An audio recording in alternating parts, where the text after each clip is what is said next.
Hey everyone, thank you for listening to Communicate 101 Speaking Writing Tips, your podcast channel for effective communication skills. And I'm your host, Sarika Singh.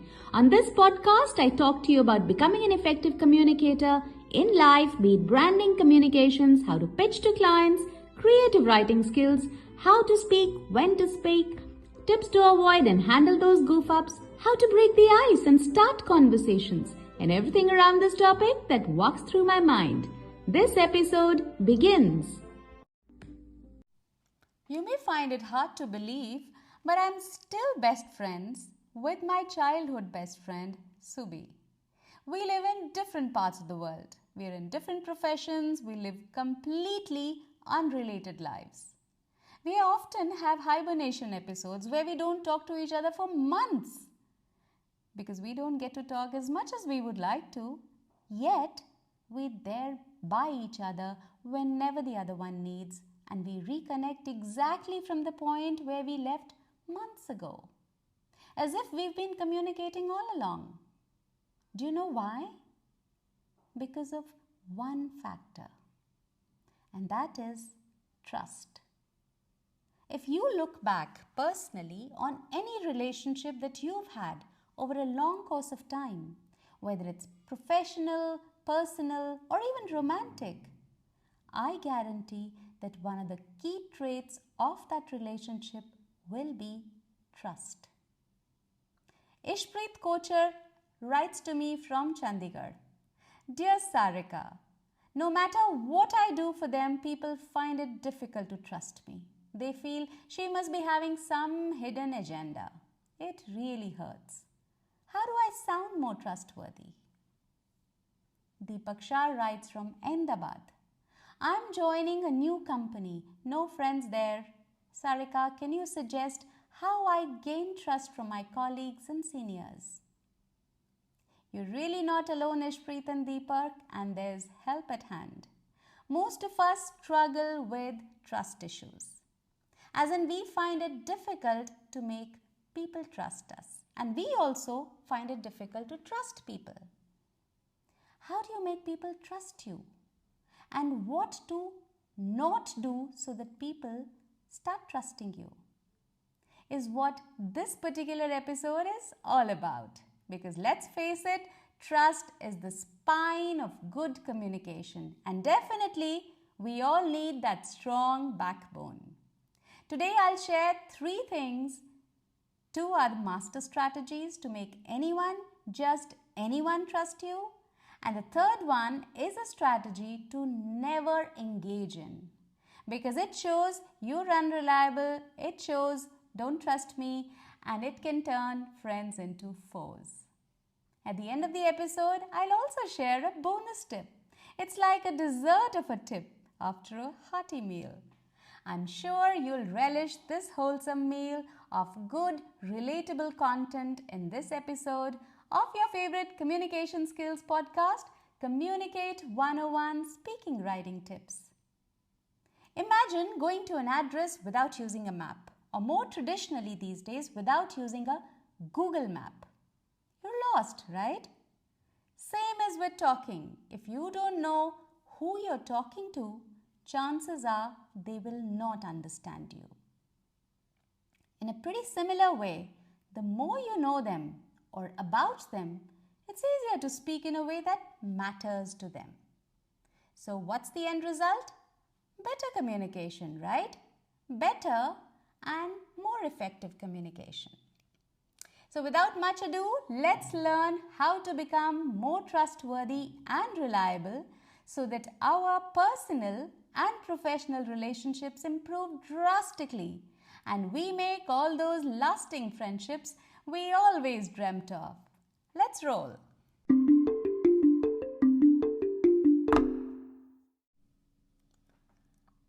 I'm sure we've all done this sometime or the other. You know, while playing with little kids, toddlers, infants, we sometimes toss them in the air. And obviously we catch them. It comes with its own risks. But we've all done that, or at least we've seen someone do it. Now try to recall from your memory box, and in this situation, try to remember that infant, that toddler who's getting tossed in the air? Is he smiling in excitement? Is he enjoying the thrill? Or is he scared? You'll realize that more than often, he's enjoying the thrill. Why? Because mostly it's his parent or someone he knows who's tossing him. He's not worried he'll fall. He's not stressed that he'll get hurt. Why? Because that's trust in its most innocent form. Trust is when your dog sits by the door all day when you go to work because he trusts you'll be back soon. That's trust. We all want to gain trust of others. We all want to become trustworthy. We want our children to confide in us and trust us with their secrets. Couples want to trust each other as a part of their relationship goals. We want to win the trust of colleagues and bosses at work. Companies, they want customers to trust their brand. Politicians, they spend millions and billions to win trust of their vote bank. So what I'm trying to say is that trust really, really matters.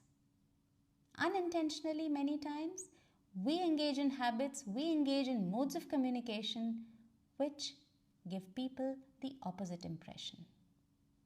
So today we will learn how to become trustworthy, how to sound trustworthy. Having said that, it is important to realize, Ishpreet, Deepak, and everyone else tuned in here, that trust comes with time, comes with a lot of effort, and more than often is an uphill battle. Before I dive into strategy number 1, here's a clue.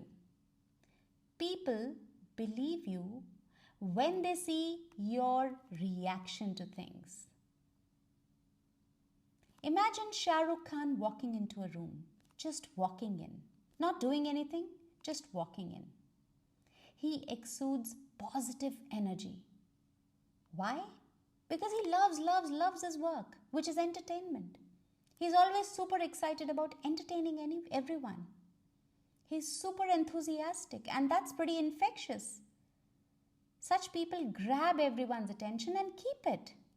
And you can't fake that kind of enthusiasm, and people can usually tell when it's not genuine. So when I work with brands, I tell them, first thing is, be enthusiastic about your brand.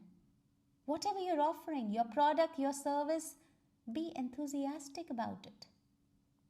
Because if you are not, then the others won't be. You've got to really, really believe in yourself, your product, your service, and sell it convincingly. How do you do that? You start simple. List down some of your greatest achievements and practice them conversationally. Think about the level of enthusiasm in your voice when you talk about those achievements. If you sound uninspired, your audience will really, really struggle to get excited. The truth is that even if you run the best company in the world with the best products, if you can't communicate well through your enthusiasm, you'll lose out. Of course, you back it up with concrete details, whatever your success story is, but make sure the level of enthusiasm in your voice matches what you're saying. Talk about how incredible you are. Show your enthusiasm. If you're enthusiastic, they'll become enthusiastic. Regardless of your role, having great communication skills only improves your ability to read. Your language, the tone of your voice, your body language together adds to or takes away from your trust, from your credibility. Think about how you talk to people. Whether you're representing a business or just presenting yourself, the way you sound, the words you use, it makes all the difference. When you sound trustworthy, it's like giving that friendly handshake to people you're talking to. Now just think about that friend who always explains things in a way that makes sense to you. You never feel confused when they tell you something. That's what it means to sound trustworthy. Using words that everyone can understand. Simple, straightforward words. Just like a good friend would. It's all about making your message clear, easy to grasp, so that people are comfortable, confident in whatever you're saying. In one of my workshops, when I was talking about enthusiasm, someone in the room asked me, "Hey Sarika, how do I get enthusiastic about myself? I don't have anything special. I'm just an ordinary person." You know what I told him? We all have something to be enthusiastic about. You get that puppy you've been wanting to get, he'll be super enthusiastic about you. So yes, you've got it right. The first strategy to sound trustworthy, to start getting people's trust, is to get enthusiastic about yourself.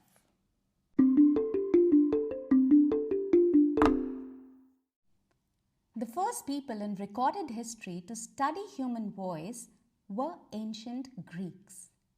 In the 21st century, a combination of big data and crowdsourcing analyzed several million audio files with an accuracy of 75%. And it can predict how a person's voice can make the listener feel. Wow, isn't it? Do you remember seeing film stars and sports stars in advertisements, promoting everything from credit cards to clothes, makeup, hair oil, shoes, cars, and whatnot? Why do companies and brands pay millions of dollars to celebrities to endorse their products? I remember seeing a famous Bollywood star who comes in the Pepsi commercial. Do you mean to say he drinks only Pepsi? Has he actually ever tasted Pepsi? I doubt, because I know these guys are on strict diets. But yeah, you'll see them endorsing all sorts of products. Why? Because people trust them. And people trust what they say. So chances are people will trust whatever product they're endorsing. We often trust the recommendations of people we know and we like. So eventually it all boils down to trust. This brings us to our strategy number 2. When you want someone to trust you, use stories. Use storytelling. I'm not talking about cock and bull stories. When I say stories, it could just be a quote to back up what you're saying. If your company has recently landed an award or a press coverage, or some notable person has said something positive about your work, say it. Own it. Boast about it. Share that story with others. If you have evidence that someone else trusts or believes in you, use it to gain trust. That's what those references are in a CV, in your resume. If you have to introduce yourselves in a new office or a social gathering, tell stories which describe your background and the moments which have brought you where you are today.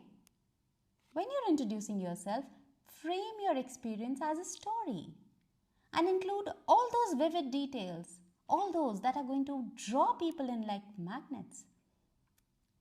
Talking about your experience is not the same thing as making a desperate plea to make people like you. You're basically showcasing your experience upfront. Why? So that others get a real sense of what you're about. And in turn, this will invite their trust and they will start trusting you. Use storytelling to build trust, to gain trust, and to keep trust. That's your strategy number 2.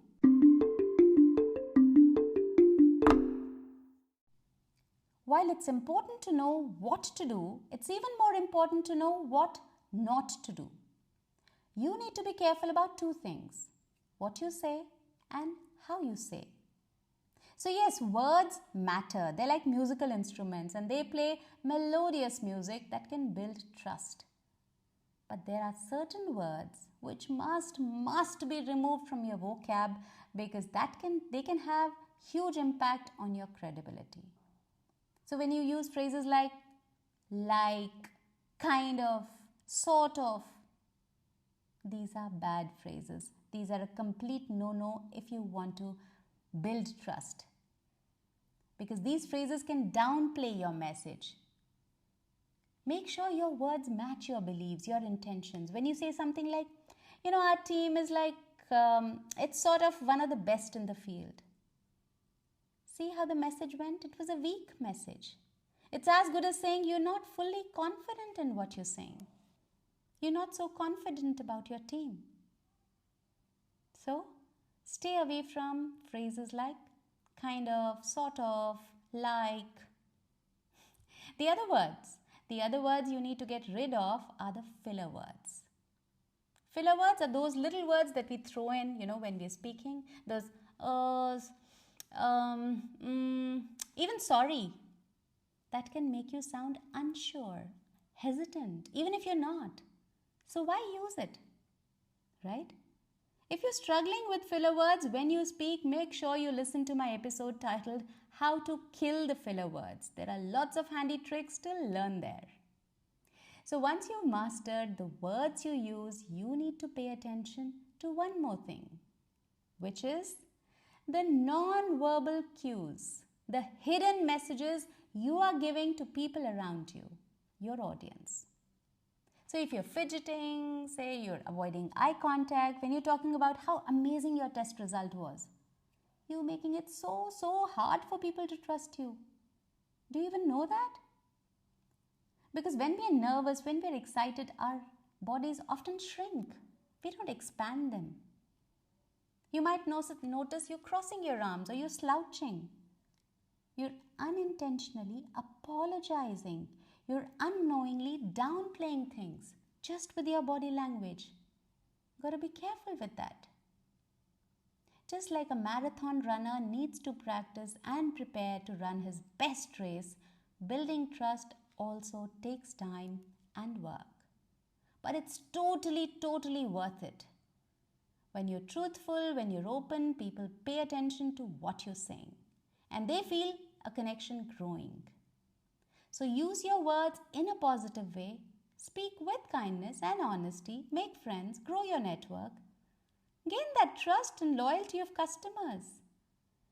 Create a world where trust and understanding thrive.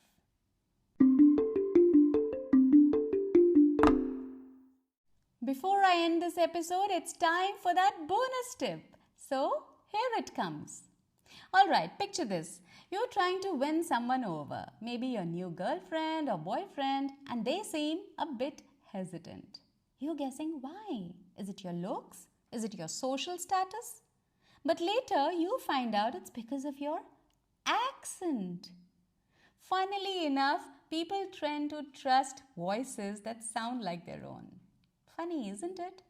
But can you bridge that gap? Okay, so here's the scoop. First off, let's talk confidence. Because confidence is the secret sauce for trust building. Believe in what you're saying. Propose with confidence to your prospective girlfriend or boyfriend. This is not a dating advice, but most likely they will hop on board. Now, on to the body language. When you're chatting with that someone, you start mirroring their movements, often subconsciously, because that builds rapport.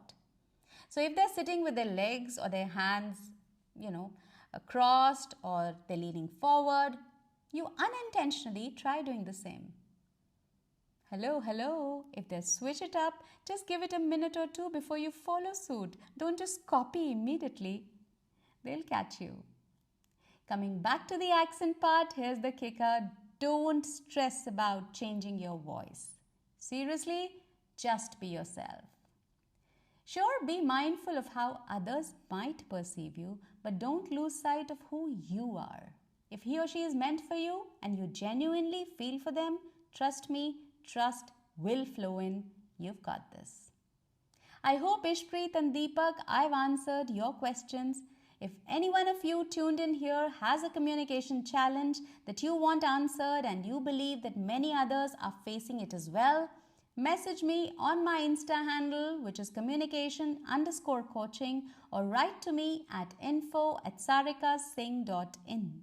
Till then, start communicating, boss. Communicating better.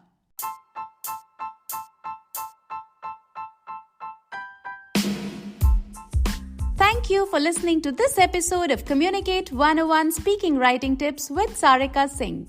If you want to be notified of upcoming episodes, be sure to hit the subscribe button and follow the podcast. I'll be back to share more stories, more life experiences, and more communication tips every Friday.